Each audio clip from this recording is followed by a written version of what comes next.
পৃথিবীর সবচেয়ে কঠিন কাজটি হচ্ছে মানুষকে চেনা।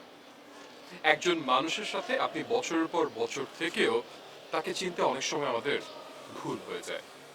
আর দূরের মানুষকে খুব সহজে বিশ্বাস করে ফেলা বলা যায় আমাদের বোকামি। একজন মানুষ বাইরে থেকে দেখতে যেমন, ভিতরটা তার তেমন নাও হতে পারে। প্রিয় দর্শক, ঠিক এমনই একটি গল্প নিয়ে আজ আমরা হাজির হয়েছি আমাদের আজকের সময়ের গল্পে। আমাদের আজকের পর্বের নাম মুখোশের আড়ালে।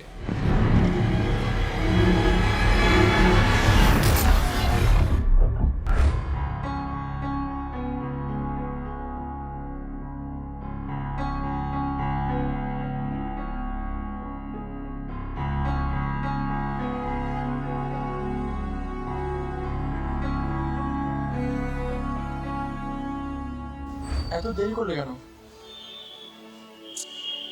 মিতু, এই মিতু, আর কাঁদছো কেন? হা, মিতু। এভাবে বাড়ি থেকে আমাদের পালিয়ে যাওয়া কি ঠিক হচ্ছে? আচ্ছা, না গিয়ে কোনো উপায় আছে বলো? তোমার আমার বিয়ে ফ্যামিলি কখনো মেনে নেবে না। এত কথা না বলে দ্রুত এখান থেকে চলো। এখান থেকে চলো, মুভ করি। বুঝতে তো পারছো, পরে কেউ দেখে ফেললে বিপদ হয়ে যাবে। চলো এখান থেকে মুভ করি।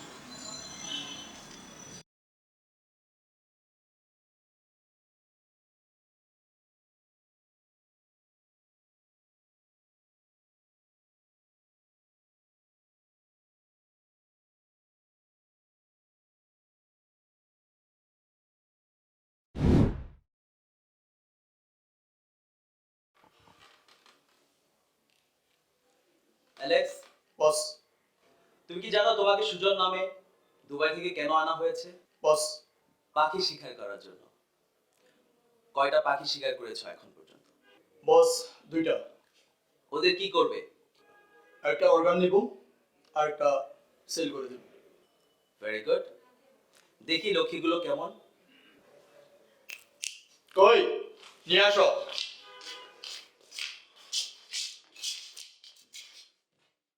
মুখ বেঁধে রেখেছো কেন? ওরা তো লক্ষ্মী, ওদের মুখটা খুলে দাও।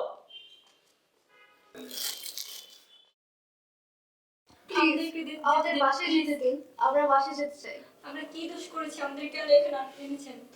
আহা, তোমরা কোনো দোষ করনি, তোমরা তো আমার লক্ষ্মী। আমাদের যেতে দেন বাড়িতে। আরে দেব, আমার কাজটা হয়ে যাওয়ার পর। এই, ওদেরকে নিয়ে যা। আমাদের যেতে দেন। বাকি শিকারের কি অবস্থা?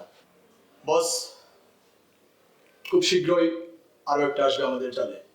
ভেরি গুড, কাজ চালিয়ে যাও। বস,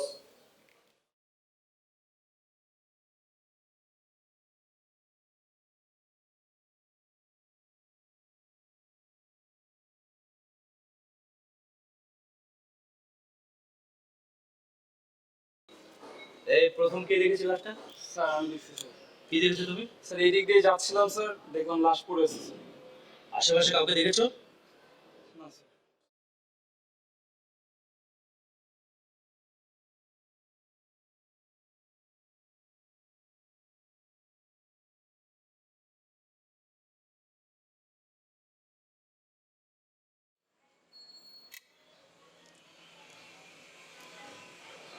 স্যার, স্যার এখানে একটা লাশ পাওয়া গেছে। জি স্যার। স্যার, লাশের সব অর্গান মিসিং স্যার। স্যার, জি স্যার, আমি পোস্টমর্টমের জন্য লাশ পাঠিয়ে দিচ্ছি। আমি থানায় আসছি স্যার। Okay sir. স্যার,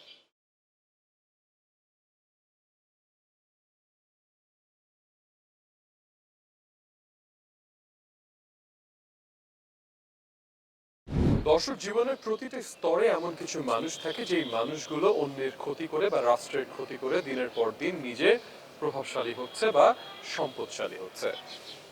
এই মানুষগুলোর শিকার আমাদের এই সমাজের কিছু শ্রেণীর মানুষ। মৃত্যুর বাসা থেকে হঠাৎ গায়েব হয়ে যাওয়া, অর্গান মিসিং, একটি লাশ উদ্ধার করা ভাবিয়ে তোলে পুলিশকে। পুলিশ আরো তৎপর হয়ে ওঠে। এরই মধ্যে একটি পাচারকারী চক্রের সন্ধান পুলিশকে ঝুম জালের মধ্যে ফেলে দেয়। স্যার, বসুন।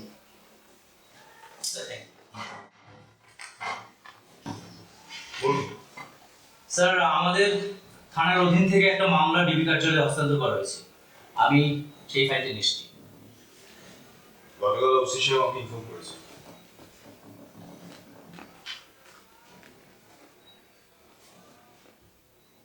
এটা তো দেখছি অপহরণ কেস। জি স্যার। এমন কেন ধারণা হচ্ছে আপনাদের? স্যার আমাদের থানার অধীনে থাকা এলাকায় গত 1 বছরে 3টি মেয়ে ও 2টি ছেলে নিখোঁজ হয়েছে। এর মধ্যে 2টি মেয়ে ও 1টি ছেলের লাশ পাওয়া গেছে। এই লাশগুলোর প্রত্যেকটা অর্গান মিসিং। আপনাদের ধারণা একদমই সঠিক। আপনাদের সঙ্গে সমন্বয় করে আমরা পুরো কেসটা হ্যান্ডেল করব। আপনাদের সর্বাধিক সহযোগিতা আমাদের লাগবে। স্যার আমরা সর্বাধিক সহযোগিতা করব। স্যার একটা কথা, আমি এই কেসটাতে আপনাদের সাথে থাকতে চাই। যা হেল্প লাগবে আমি সাথে থেকেই করতে চাই। Sure. Thank you sir. Next যে কোনো পদক্ষেপের সময় আপনাদের জানানো হবে। জি স্যার। স্যার আমি উঠি।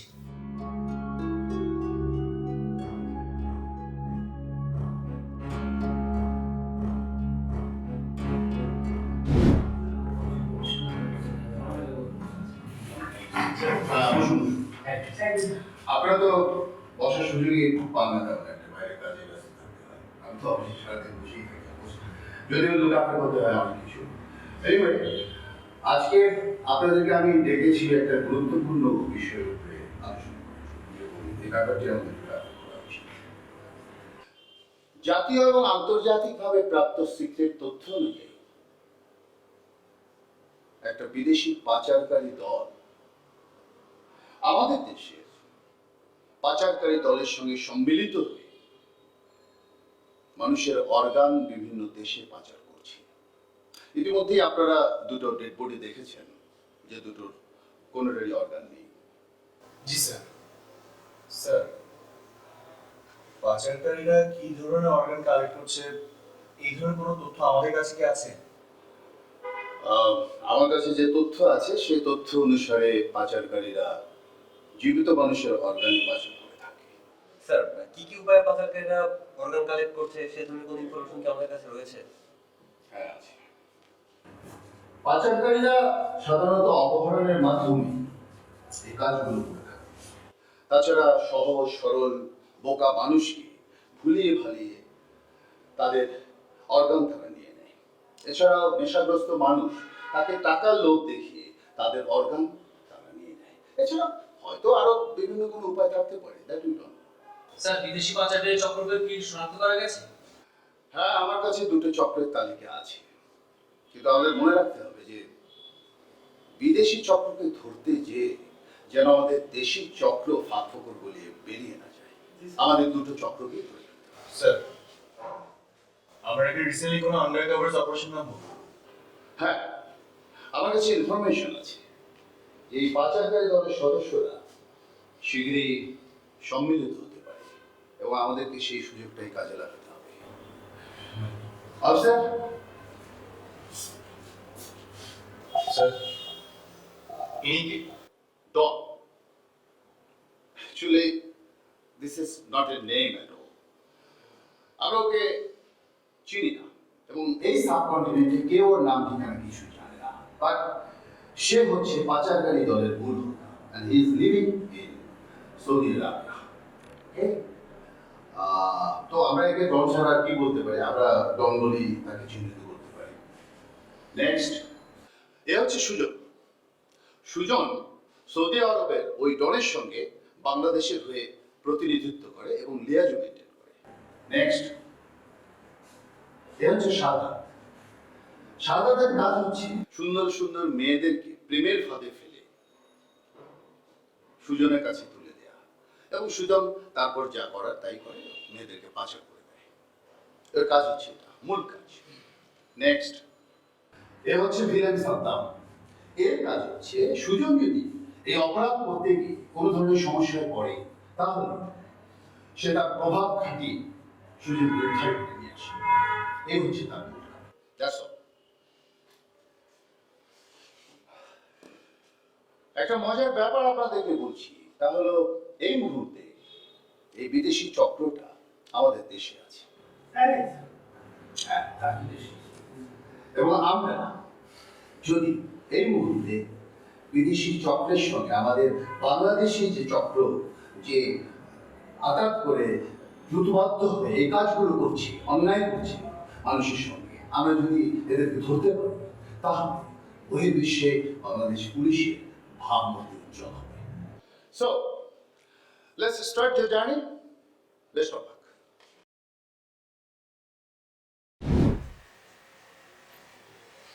ম্যাপটা দেখুন, ওরা বর্তমানে এই জায়গায় আছে। এখান থেকে শিফট করে ওরা এই জায়গায় চলে আসবে। আমাদের কি করা উচিত? স্যার আমরা কি ডিরেক্ট অ্যাকশনে যাব? যদি ডিরেক্ট অ্যাকশনে যায় তাহলে ওরা অ্যালার্ট হয়ে যাবে। আমাদের একটু সময় নেওয়া উচিত। সেক্ষেত্রে কি স্যার আমরা ওদেরকে ফলো করবো? ফলো তো অবশ্যই করতে হবে। বাই এনি চান্স ওরা যদি প্ল্যান চেঞ্জ করে এই জায়গা থেকে যদি এই জায়গায় শিফট করে, সেই জায়গাটাও আমাদের নজর রাখতে হবে। স্যার আমার কি মনে হয় যে টিম এ নিয়ে আপনি এখানে অবস্থান করুন আর আমরা টিম বি নিয়ে এইখানে অবস্থান করি।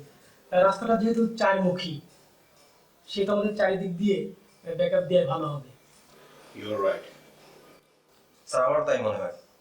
স্যার একটা টিম নিয়ে স্যার আপনি অবস্থান করুন, আর একটা টিম নিয়ে স্যার আমরা রেডি থাকি। আর একটা টিম স্যার রেডি করি আমাদেরকে ব্যাকআপ দেওয়ার জন্য। স্যার এর আগের অপারেশন স্যার আপনি অ্যাটাক হয়েছিলেন, সো ওই ব্যাপারটা স্যার মাথায় রাখতে হবে। পুলিশের চাকরি যেহেতু নিয়েছে, জীবনের রিস্ক তো থাকবে, ভয় আমি পাই না। এনিওয়েজ, আমরা আমাদের প্ল্যান নিয়ে ডিসকাস করি।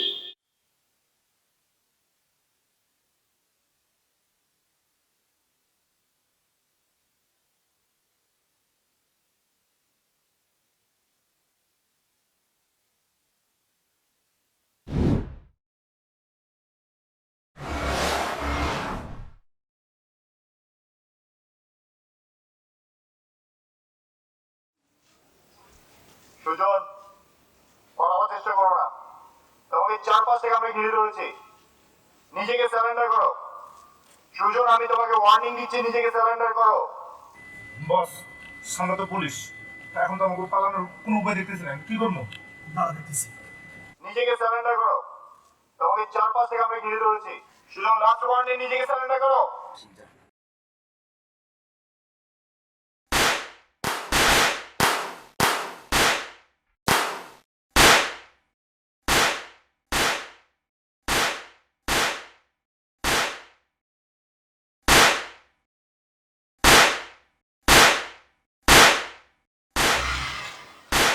কি হচ্ছে এসব? সাব্বির!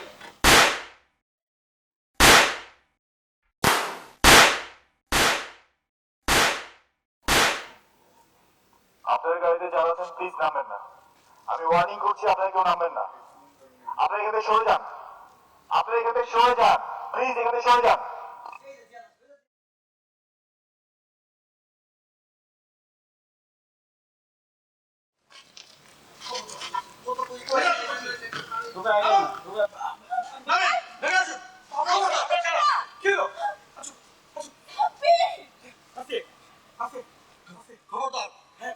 খবরদার কেউ আমাদের উপর আক্রমণ করার চেষ্টা করলে খবরদার গুলি করতে বলছি। খবরদার, খবরদার, আসুন।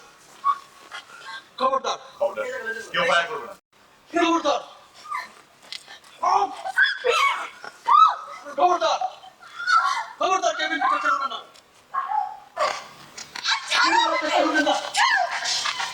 Ready? Go.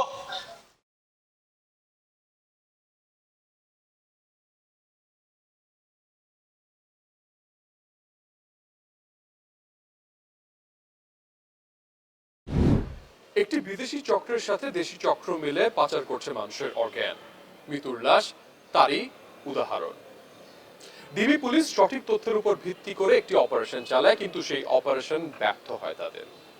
অন্যদিকে জিম্মি হয় নাদিয়া, আহত হয় সাব্বির।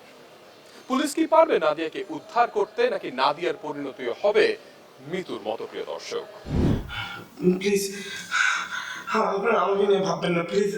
নাদিয়া কোথায়? আপনি প্লিজ নাদিয়াকে উদ্ধার করুন, প্লিজ। আপনি শান্ত হয়ে বসুন।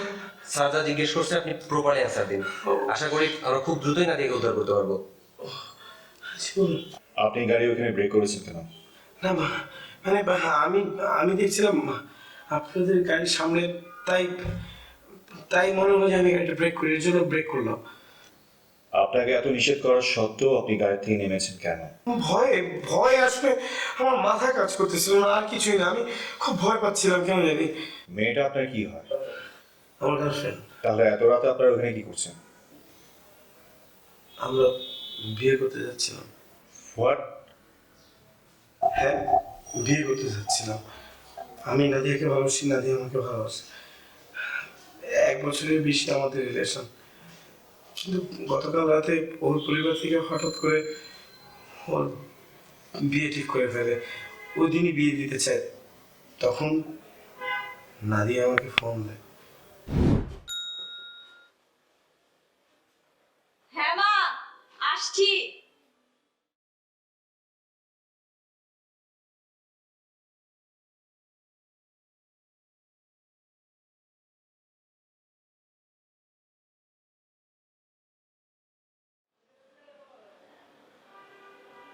হ্যালো, হ্যালো, তুমি কোথায়? হ্যাঁ বাসায়। তুমি বাসায় থাকো। এদিকে আমার আজ রাতে আমার বিয়ে। কি বলো তুমি? তোমার বিয়ে মানে? হ্যাঁ, আমার বিয়ে আজ রাতে 10টার দিকে। এই বিষয়টা আমার ফ্যামিলি থেকে আমাকে এখন জানানো হয়েছে। তাহলে এখন? আমি কিছু জানি না এখন কি হবে। দেখো, আমি কিন্তু তোমাকে ছাড়া থাকতে পারবো না। আমি তোমার কাছে আসছি। তাহলে এখন আমি কি করব? আমি না কিছুই তো বুঝতেছি না। তুমি কি করতে পারবে না করতে পারবে সেটা আমার ভালো করে জানা হয়ে গেছে। দেখো, তুমি রেডি থাকো, আমি আসছি। আমরা আজ রাতেই বিয়ে করবো। হ্যাঁ?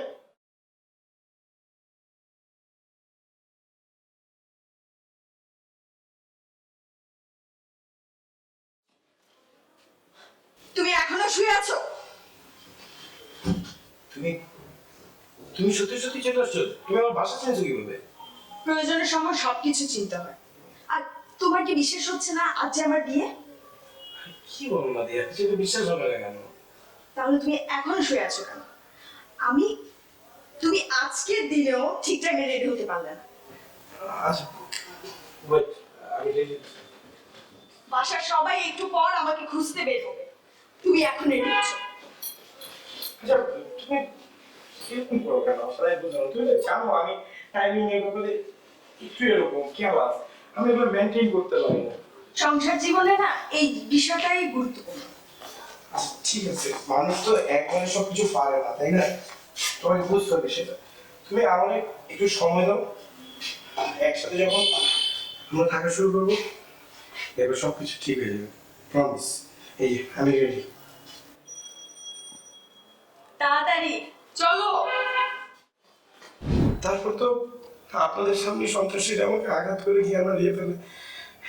তারপরে হাসপাতালে, হাসপাতাল থেকে আপনারা আমাকে থানায় নিয়ে আসেন। কি করেন আপনি? জি, ছোটখাটো একটা ব্যবসা করি। বড় বড় কোম্পানিগুলো থেকে পাইকারি দরে দেশি বিদেশি প্রোডাক্টগুলো কিনে খুচরা মার্কেটে বেচি। স্যার, স্যার আমার নাদিয়া, স্যার নাদিয়ার উদ্ধারের ব্যাপারটুকু কতটুকু আগাবেন একটু বলবেন প্লিজ?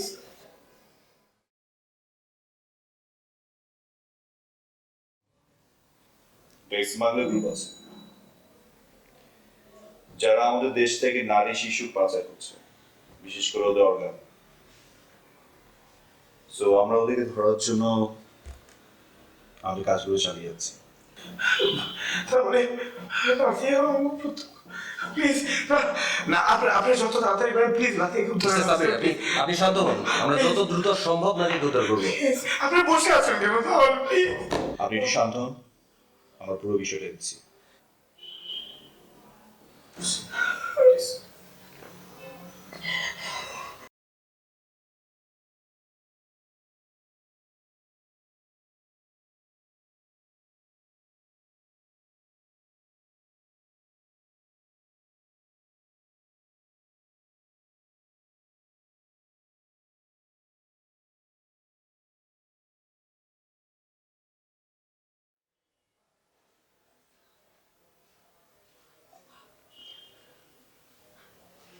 হ্যালো, তোর কাছে উত্তরা থানার নাম্বার আছে? আমাকে তাড়াতাড়ি দে। কি হয়েছে পরে বলছি, তুই তাড়াতাড়ি নাম্বার পাঠা।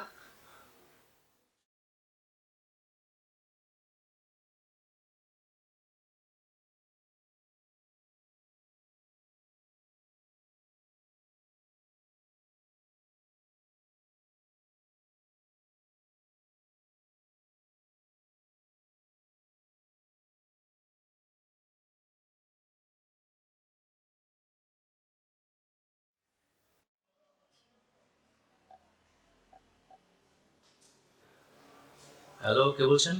আমি উত্তরা 10 নম্বর থেকে কিডন্যাপ হয়েছি, প্লিজ আপনারা আমাকে উদ্ধার করুন। আপনি এখন কোথায় আছেন? আমি কোথায় আছি আমি জানি না, এখান থেকে কিচ্ছু দেখা যাচ্ছে না। আচ্ছা আচ্ছা, আপনি আমার কথা শুনুন। আপনি আপনার মোবাইল সেটটা বন্ধ করবেন না, অন রাখবেন। আমরা আপনাকে খুঁজে নিচ্ছি, ওকে? প্লিজ একটু তাড়াতাড়ি করুন, আমার খুব ভয় করছে। ওকে।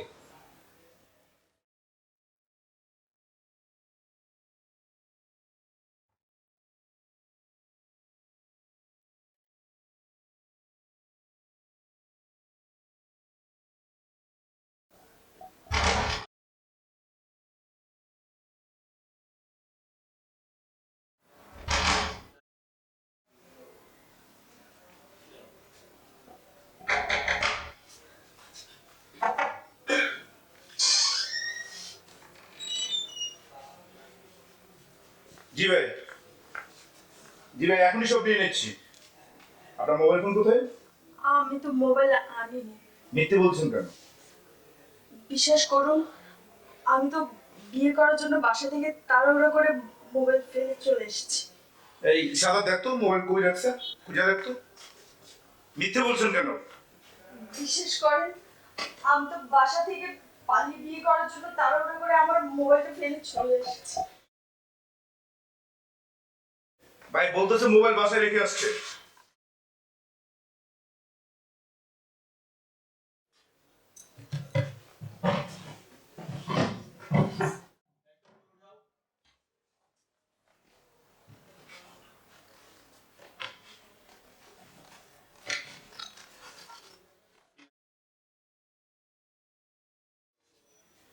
ভাই পেলাম না, আমরা বিশ্বাস করেছি। জি ভাই, জি।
আপনি আমাকে ফোন দিয়েছিলেন? জি। আমরা ডিবি লোক, আপনাকে রেস্কিউ করার জন্য আমরা এসেছি। আপনি ছাড়া কি এখানে আর কেউ আছে? না, কেউ নেই। ঠিক আছে, এই ওদেরকে নিয়ে যাও। চলো। আপনি আমার সঙ্গে আসুন।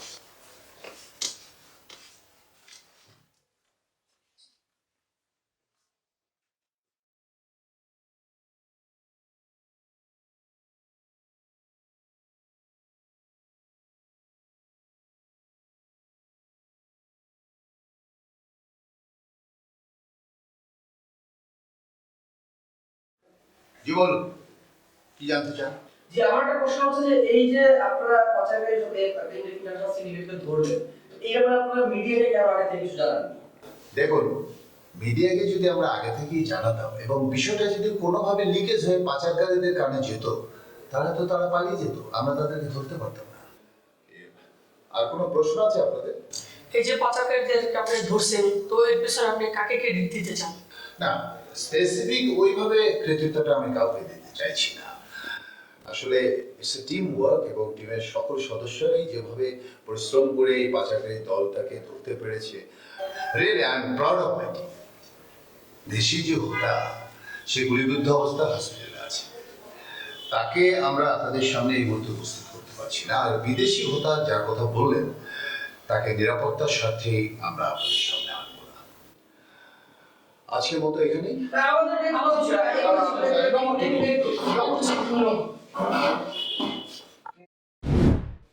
এই যা কইবি একদম সুসুর করে ভালো মানুষের মতো কইবি, কোনো তেরাবেরা করবি না, বুঝছিস? ওই দেখ ওর অবস্থা দেখছস? ওর চেয়ে তোর অবস্থা কিন্তু ভয়াবহ হইবে। স্যার কিন্তু খুব খেয়ে গেছে। ক কি কি করছস তাড়াতাড়ি ভালো করে ক। সত্যি করে বল, তোদের গডফাদারকে? বিশ্বাস করুন স্যার, আমি চিনি না। এই একদম মিথ্যা বলবি না, ভালোই ভালো বল। কার নির্দেশে তোরা কাজ করিস? সুজন ভাই, হ্যাঁ আমাকে বস। সে যা বলে আমরা তাই করি। কে আসল বস আমরা তা জানি না, কখনো দেখিও নাই। বল।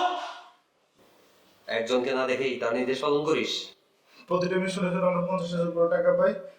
সুজন ভাই আমাদেরকে কখনো আসল বসের কাছে নিয়ে যায় নাই। সুজনের সাথে কি তোদের সব ডিলিংস হয়? জি স্যার, সুজনের সাথে সব ডিল হয়। কি কি কাজ করিস তোরা? স্যার আমরা দুটা কাজ করি, কিডন্যাপ করে মানুষের আস্তানে আটকে রাখি। মানুষকে কিডন্যাপ করে বা বন্দি করে আর কি কি করিস? কিডন্যাপ করার পর অন্য একটা গ্রুপ এসে ওদের নিয়ে যায়, তারপর আমরা কিছু জানি না স্যার। আবার জানিস না? আবার জানিস না? তোর কি বলছি? তোর কি বলছি? আচ্ছা, তোরা কি ধরনের মানুষ কিডন্যাপ করিস? মেয়ে ও শিশু। বাচ্চা পোলাপান, বাচ্চা শিশু কিচ্ছু মানিস না তোরা? মেয়েদেরকে প্রেমের পথে ফেলে বিভিন্ন ছেলে আমাদের কাছে নিয়ে আসে, তারপর আমরা তাদেরকে কিডন্যাপ করি।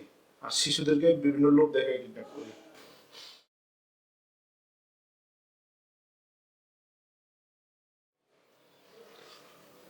এই মেয়েটাকে চিনিস? জি স্যার, সুজন ভাই কয়দিন আগে মেয়েটাকে নিয়ে আসছিল, তারপর আমরা বন্দি করে রাখছিলাম। কয়দিন পর এসে ওরা নিয়ে গেছে। সুজনের নাম্বার আর ঠিকানা দে। সুজনের নাম ঠিকানা ভুলে গেছি।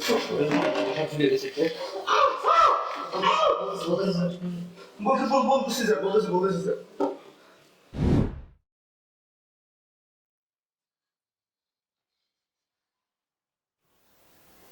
সাব্বিরকে আঘাত করে আপনাদের সামনে থেকে আমাকে জিম্মি করে নিয়ে যাওয়া, পুরো ব্যাপারটা আমার কাছে রহস্যজনক মনে হচ্ছে। আপনার কাছে কেন রহস্যময় মনে হলো? আমি খুলে বলুন। সেদিন রাতে আমি আর সাব্বির বিয়ে করার উদ্দেশ্যে রওনা হই। গাড়িতে হঠাৎ সাব্বিরের ফোন আসে।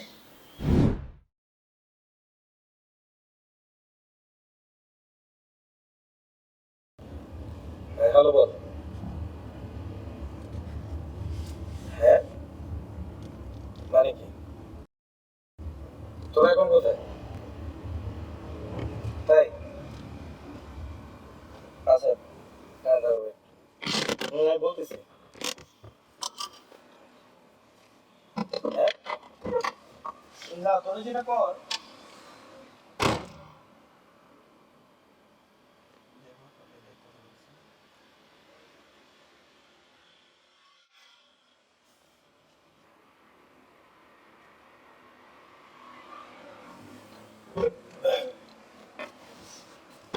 কি হয়েছে? না কিছু না, ওই দুইটা সাক্ষী লাগবে না বোকা। একটা ফ্রেন্ডকে ফোন দিয়েছিলাম, দুইটা সাক্ষী ম্যানেজ করতে বলছি।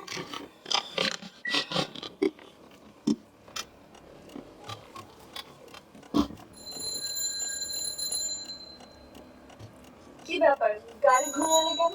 না এই রাস্তায় যাবো না, ওই সামনে একটু ভাঙা আছে, এই রাস্তা দিয়ে যাই। হ্যাঁ, সব ঠিক আছে তো? একদম এভরিথিং ফাইন। না ওরা বিয়ে করবো। বিষয়টা আমি তখন বুঝতে পারিনি।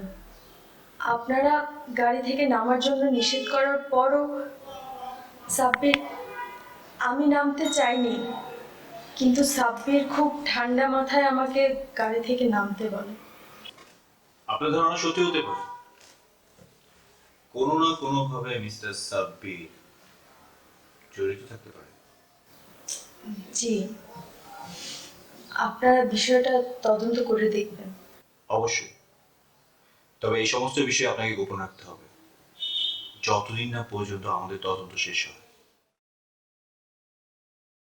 আপনি এখন আসতে পারেন।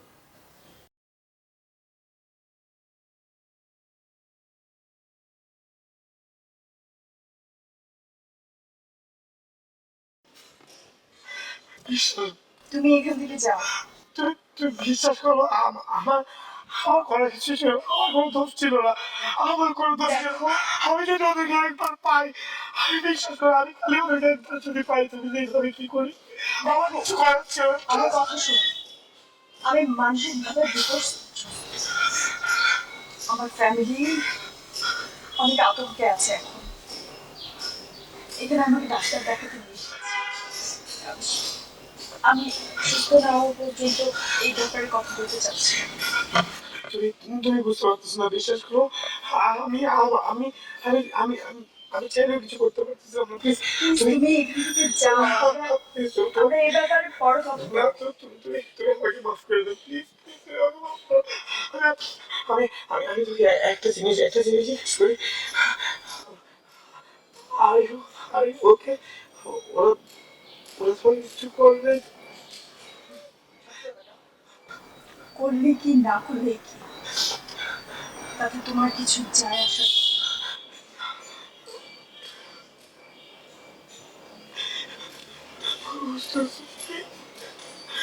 করে বলছো না কিছু, খালি আমাকে একবার বলো কিছু করে নাই, প্লিজ। দেখো, যা হওয়ার তা হয়ে গেছে। যখন কিছু করার ছিল তখন তুমি কিছু করতে পারো না। এখন এত কিছু জেনেও তোমার কোনো কিছু করো না।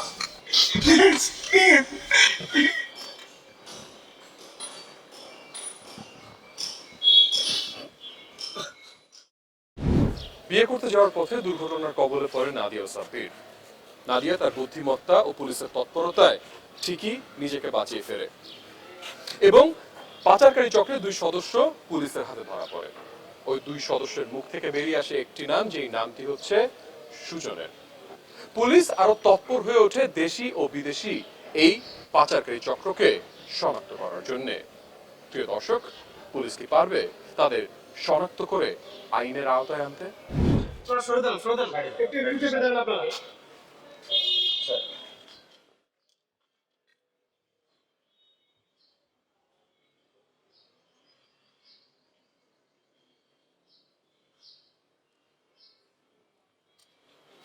এই ছেলেটার নামই তো সুজন, তাই না? জি স্যার। ওই দিন এই ছেলেটাই তো আমাদের সামনে থেকে ওই মেয়েটাকে নিয়ে গিয়েছে। জি স্যার। তার মানে ওরা একটা গ্যাংয়েরই সদস্য। আচ্ছা। আমার মনে হয় ওরা ধারণা করেছে আমরা ওকে চিনে ফেলেছি, এই জন্য ওকে মেরে ফেলেছে। ইয়েস স্যার, তাই হবে। আমরা একটা চিনে ফেলার কারণে ওরা ওকে খুন করে ফেলছে।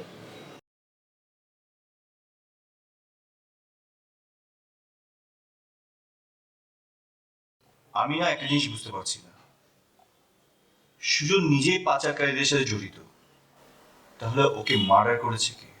স্যার এটাই মুখ্য সময়। স্যার একটা কথা, আমরা সুজনের মোবাইল ট্র্যাক করে এই নাম্বারগুলো পেয়েছি।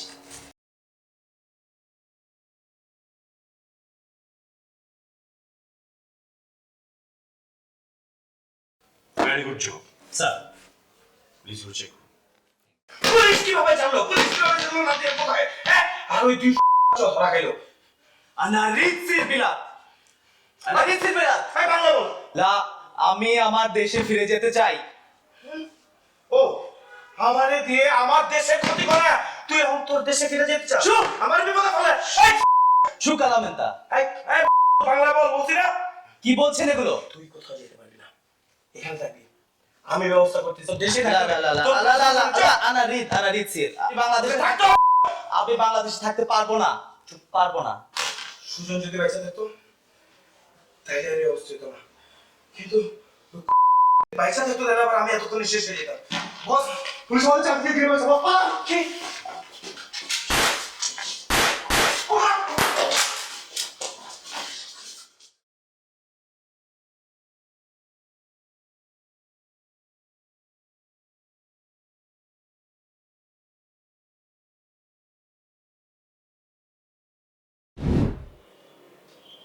মেয়েদেরকে বিভিন্নভাবে ফাঁসিয়ে চিম্মি করে বিদেশে পাচার, নিজের গার্লফ্রেন্ডকে পুঁজি করে নিজের স্বার্থ ঠিকই উদ্ধার করে নিলেন। সেই দিনে আপনাকে আমাদের সন্দেহ হয়েছিল, কিন্তু আপনাকে আমরা বুঝতে দিইনি আজকের এই দিনটার জন্য।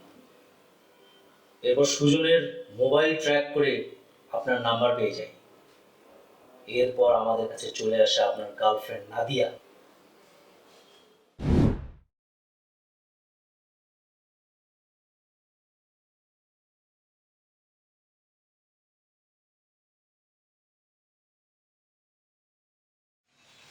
ও রাগ করছো?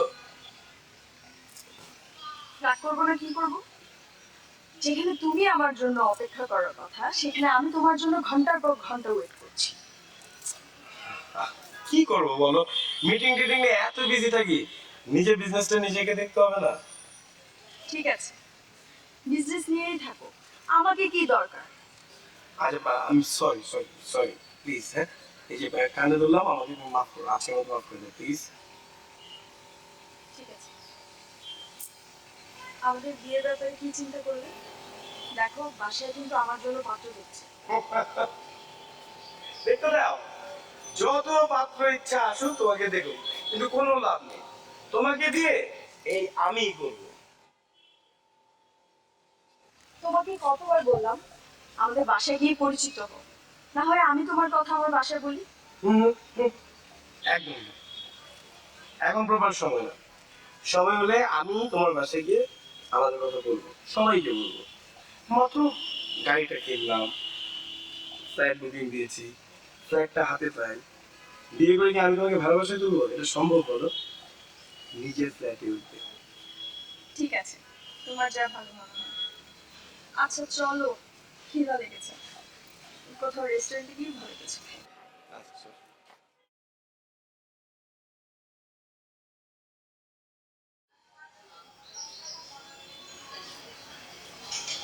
কি কি দেখো এদিকে, কতক্ষণ ধরে দাঁড়ায় আছো, একদিকেই তাকিয়ে আছো? দেখো এদিকে, ওরা কত সুন্দর প্রেম করছে। আজব কথাবার্তা তো। আমি আমার অফিস বাদ দিয়ে, ব্যবসা বাণিজ্য ছেড়ে দিয়ে তোমার সাথে দেখা করতে এসেছি এই মানুষের প্রেম দেখার জন্য। ওদের প্রেম থেকে কি করবো? আমরা প্রেম করি, তাও তো বেটার, সময়টা প্রপার ইউটিলাইজ হয়। আর কত বছর প্রেম করব? মানে দেখো আমার বাসা থেকে কিন্তু অলরেডি আমার বিয়ের চাপ দিচ্ছে, বিভিন্ন জায়গায় ছেলে দেখছে। পাশে এরকম একটা অ্যাডাল্ট মেয়ে থাকলে না একটা ফ্যামিলির টেনশন হয়। তোমার তো কিছু আসে যায় না তাতে, তারা তো বুঝে না আমি কোন ছেলের সাথে ঘুরে বেড়াচ্ছি, কোথায় যাচ্ছি না যাচ্ছি, তারা তো জানতে চায় ব্যাপারটা, বাট আমি কিছুই বলতে পারি না তাদেরকে। কেন, কি সমস্যা? তুমি আমার বাসায় গিয়ে কথা বলতে কোনো সমস্যা? সমস্যা নাই, তুমি তো জানো, আমি তো তোমাকে বলছি জাস্ট ফ্ল্যাটটা হ্যান্ড ওভার হবে, তারপর অফিসিয়ালি সব কিছু শেষ করে ফেলবো, একবার বিয়ে করে তুলে নিয়ে আসবো, তাই না? এটা তো তুমি জানোই। আচ্ছা ঠিক আছে, ফ্ল্যাট হ্যান্ডওভার হওয়ার পর বিয়ে করবো আমরা। আচ্ছা মনে করো তোমার ডেভেলপার যদি 5 বছর পর ফ্ল্যাট হ্যান্ডওভার করে, আজকাল তো অনেক চিটার কোম্পানি আছে তাই না? তাহলে কি আমরা 5 বছর ওয়েট করে থাকবো? 5 বছর আমার ফ্যামিলি আমাকে ঘরে বসায় রাখবে, বিয়ে দিবে না? আচ্ছা আমি দেখতেছি, আমি ম্যানেজ করতেছি, যত তাড়াতাড়ি সম্ভব ফ্ল্যাটটা নেওয়ার চেষ্টা করতেছি, ঠিক আছে? শোনো, এসব ফ্ল্যাট কিচ্ছু লাগবে না আমার। তুমি আমাকে এই গাছতলায় রাখবা, আমি গাছতলায় থাকতে পারবো। এই যে গাড়ি আছে না, আমরা গাড়িতে থাকতে পারবো। এইসব ফ্ল্যাট চিন্তা বাদ দাও প্লিজ, তুমি আমার বাসায় চলো। আর ভালো কথা, আমি তো তোমার বাসাও চিনি না, তুমি কখনোই বলোনি আমার বাসায় চলো। তোমার ঠিকানাও জানি না, কিচ্ছু জানি না। আচ্ছা তুমি কেন বুঝতেছো না? এই যে ধরো আমার গাড়ি আছে, ফ্ল্যাটটা এখন হয়নি, ফ্ল্যাটটা তো হবে তাই না? আমি কি অন্যান্য ছেলের মতো যদি হইতাম তাহলে কিন্তু তোমাকে সারাক্ষণই বলতে থাকো চলো বাসা যাই বাসা যাই বাসা যাই বাসা যাই। আমি তো ওই টাইপের ছেলের না, খালি বাসা তোমাকে কেন নিয়ে যাবো? ঠিক না? মানে আমার সবকিছু অ্যারেঞ্জ হলে আমি আব্বা আম্মাকে ডেকে এনে তারপর সবকিছু সেটেল ডাউন করবো। একটু তো সময় দিবা আমাকে, সময়টা দিবা না? না, কোনো সময় দেওয়া যাবে না। তুমি কালকেই আমার বাসায় যাবা, কালকে। আচ্ছা কালকে না, তুমি আমাকে 3-4 দিন সময় দাও, 3-4 দিনের মধ্যে গিয়ে দেখা করবো, ঠিক আছে? ঠিক তো? 3-4 দিন। এখন ওদের মধ্যে আমরা একটু প্রেম করি, মানুষের প্রেম দেখতে ভালো লাগে না বেশিক্ষণ, বুঝছো না? হ্যাঁ, সারা জীবন প্রেমই করবো আমরা। নিজেকে বাঁচানোর জন্য খুব সুন্দর নাটক সাজান, কিন্তু আপনার সদস্যদের তাড়াহুড়োর কারণে ছোট্ট একটি ভুলে গিয়েছে। তারা নাদিয়ার ফোনটি ভুলে ফেলে গিয়েছে এবং সেই ফোনের সূত্রপাত ধরে নাদিয়া উদ্ধার। অপরাধীরা কোনো না কোনো ক্লু রেখে যাবেই তাদের ধ্বংসের জন্য, আর আপনার ক্ষেত্রেও তার ব্যতিক্রম হয়নি। আপনার গার্লফ্রেন্ড অনেক বুদ্ধিমান, তার কারণেই আজকে আপনাদের পুরো টিমকে ধরতে আমাদের সুবিধা হয়েছে। এখন বলুন, সুজনকে কেন মার্ডার করেছে? সুজনই ছিল আমার একমাত্র বিশ্বস্ত মানুষ, যে জানতো আমি কি করি, কোথায় থাকি, ইন ডিটেল সব কিছু জানতো। যখন বুঝতে পারলাম আপনারা ওর নাম্বার ট্র্যাক করে ফেলছেন, ওকে ধরে ফেলবেন, ওকে ধরে ফেললে তো আমার পর্যন্ত চলে আসবেন, তখন আমি সুজনকে শেষ করে ফেললাম। কিন্তু শেষ রক্ষাটা হলো না, তারপরে আপনারা পেয়ে গেলেন নাদিয়াকে। শেষ রক্ষা হলো না। অপরাধী কখনো অপরাধ করে বেঁচে থাকতে পারে না, তার শাস্তি অবশ্যই পেতে হয়। আপনি যে কাজটা করেছেন তার জন্য আজকে আপনি দেশি শত্রু, জাতির শত্রু। আপনাকে দেশদ্রোহী হিসেবে জাতি গণ্য করবে।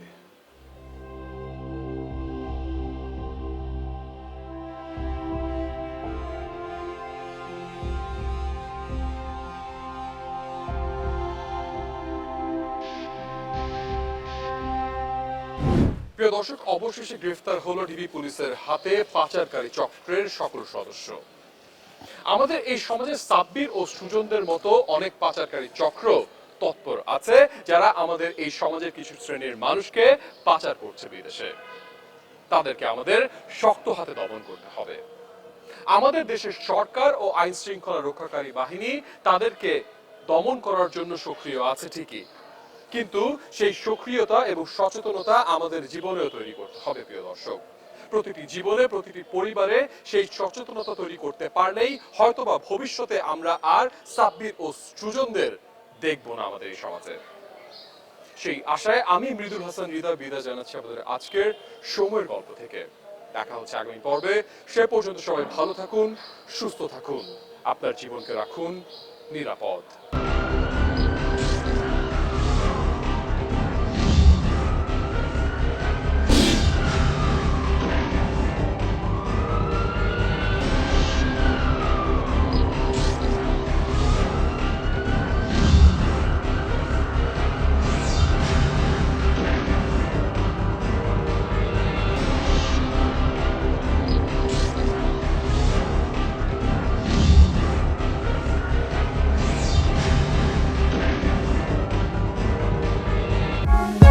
For more updates, subscribe and press the bell icon on YouTube app and never miss another update.